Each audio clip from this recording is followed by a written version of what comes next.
Hello everybody, my name is Peter Howard. I'm a medical epidemiologist, and today I'm going to talk to you about prevention programs, part of module 2 lecture, and this is accompanied by a set of slides which you will see will be accompanied by with the recording. So prevention is based on causative factors or risk factors, and is associated with population needs, and in this diagram you get resource allocation, which leads into prevention programs and hopefully beneficial outcomes. So, as I said before, prevention focuses on causative factors or putative causative factors, or risk factors as we sometimes call them, and it prevents a need from occurring and therefore reduces demand on services. It changes institutional settings and behaviours to reduce need and demand for services. So, just like to introduce you to the population health model. Basically, we can divide the population into those who are well, those at risk, those who are symptomatic, those who have acute conditions, and those who have acute, chronic or ongoing conditions and disability. So if you add in the prevention model, here we have primary prevention, which is fairly low cost, which addresses those who are well or at risk, usually asymptomatic. We have the secondary prevention, which is focused on those who are asymptomatic but may be at risk of getting disease. This includes screening programs in particular. And then we have tertiary prevention, which focuses on the section of the population which has chronic or ongoing conditions and disability. So the next slide focuses on a series of boxes which include integrated policy and funding, network services, and integrated service pathway. And of course, one of the major interventions that we use is health promotion. And as I said before, screening and risk prevention is part of the secondary healthcare for secondary early intervention and disease markers. One of the ways of reducing long-term risk, long-term outcomes is good self-management.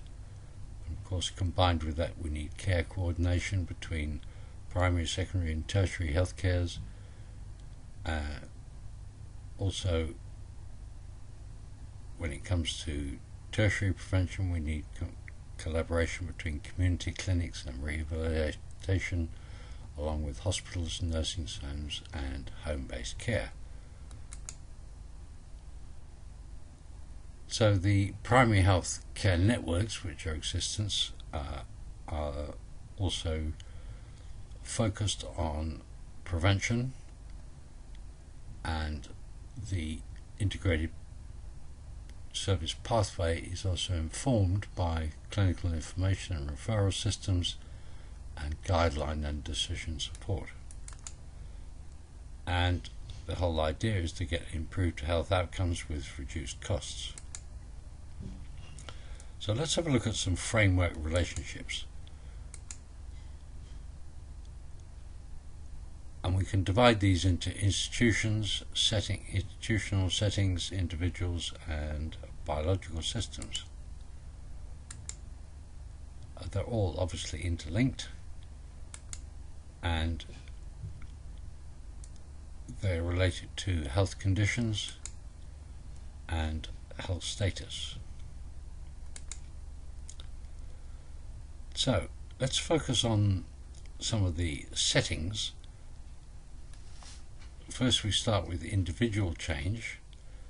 We get social marketing strategies combined with practitioner health education, group and peer health education, internet health education. And this is focused on the individual to try and get them to improve their lifestyle behaviors, improve diet, exercise, stop smoking, and reduce alcohol intake. But individual change often has only limited effectiveness in the absence of setting and institutional change. So let's go on to the next level, which is setting level change. Now, settings include home, the community, education, work, recreational settings. They change the social and environmental contingencies, focus on behavioural risks and environmental hazards, and focus on actives to protective social and economic factors.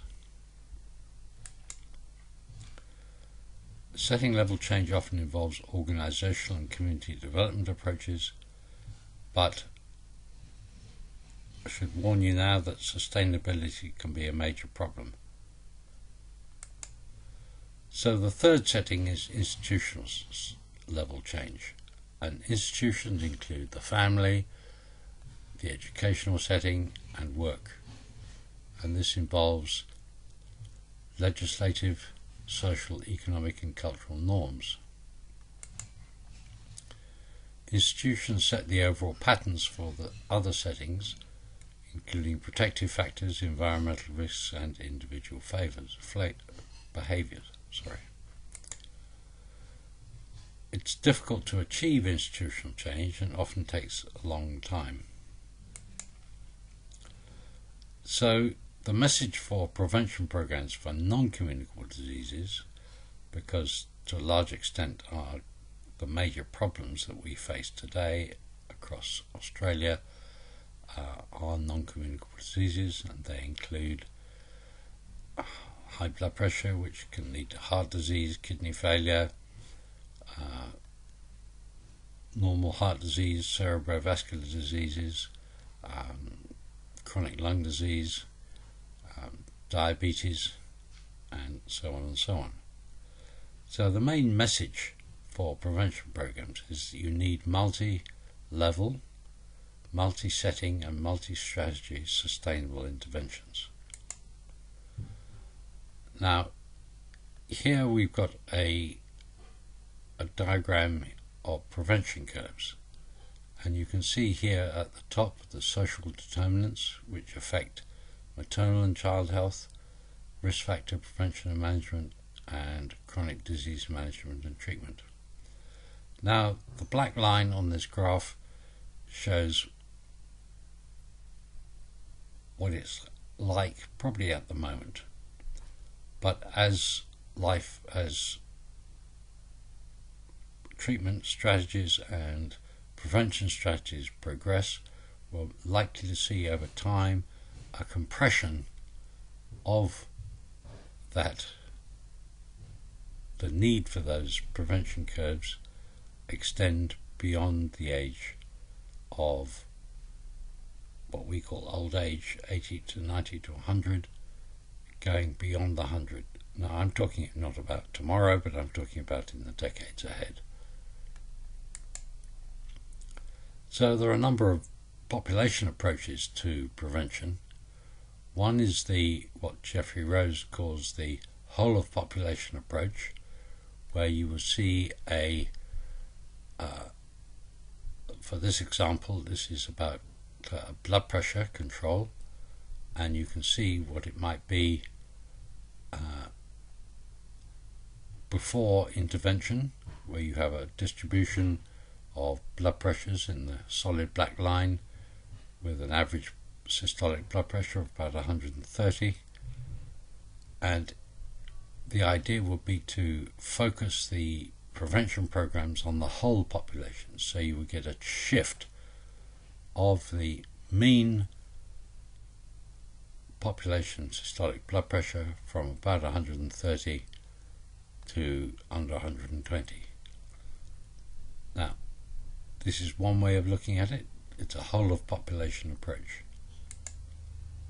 Now, this would compare to a high risk group approach, whereby you focus your attention to the high risk approach with average blood pressure above 140, and not focus your prevention programs to those of the population with a lower systolic blood pressure.